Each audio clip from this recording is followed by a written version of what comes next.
உன்னோட பொடி என்ன மயக்கிடுமா? மயங்கின மாதிரி நடிச்சேன்டா. அந்த வீட்லயே உங்க கதையை முடிக்க எனக்கு எவ்வளவு நேரம் இருக்கும்? பொடி பெயர்களா?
ஜெனி, நீ யாருன்னு எங்களுக்கு தெரியும். நடந்த தப்புக்கு உன் காலில் விழுந்து மன்னிப்பு கேட்கிறோம்.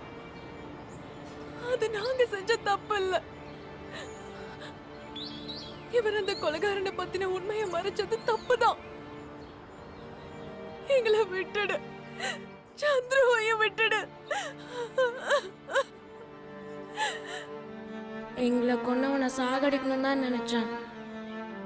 உங்க யாருக்கும் கெடுதல் செய்ய நினைக்கல. நான் நினைச்சிருந்தா டைய இறுக்கி உங்களை கொன்னு இருப்பேன். போர்வைக்குள்ளேயே சமாதி ஆக்கியிருப்பேன். திருஷ்டி பொம்மையை போட்டு தலைய பொழந்திருப்பேன். உங்களை கொல்றது என் நோக்கம் இல்லை, எச்சரிக்கை செய்யறதுக்கு தான். சந்திரக்குள்ள இருக்க சுத்தமான ஆன்மாவும் என்ன அப்படி செய்ய விடல. எங்களை கொல்ல சொன்னது மகேஷ் இல்லைன்னு தெரியும். அந்த பாண்டிய இவர் போலீஸ்ல புடிச்சு தருவான்னு காத்திருந்தேன். ஆனா அவர் அப்படி பண்ணல. நல்ல வேலை, இப்ப சரியான நேரத்துல தவற உணர்ந்து போலீஸ்ல சரண்டர் ஆகுறேன்னு சொன்னாரு. உங்க எல்லாரையும் விட்டுட்டு போயிடுறேன். சந்துரு உங்க சொத்து. நான் உருவமா வாழ்ந்த அந்த வீட்டில் இனி அருவமா வாழ்ந்துக்கிறேன். இனிமே என்னால் உங்களுக்கு எந்த தொந்தரவும் வராது. எந்த பயமும் இல்லாம இனி நீங்க உங்க பிள்ளையோட எப்பவும் போல சந்தோஷமா இருக்கலாம். இன்னையில இருந்து நீயும் எங்க புள்ளதான். உங்க எல்லாரோட ஆன்மாவும் சாந்தி அடைய என்ன செய்யணுமோ அதை நாங்க செய்யறோம். அது உங்க வீடு. இது சத்தியம். இன்னிலிருந்து நீதாம்மா எங்க காவல் தெய்வம்.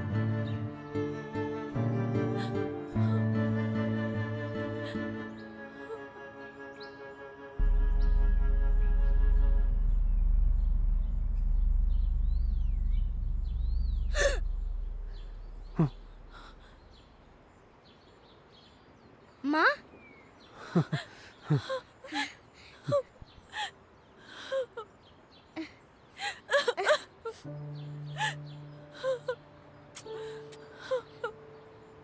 Hello, police station. நான் மகேஷ் பேசுறேன். உடனே லேக் வியூ கார்டுக்கு வர முடியுமா? ஒரு முக்கியமான விஷயம் சொல்லணும்.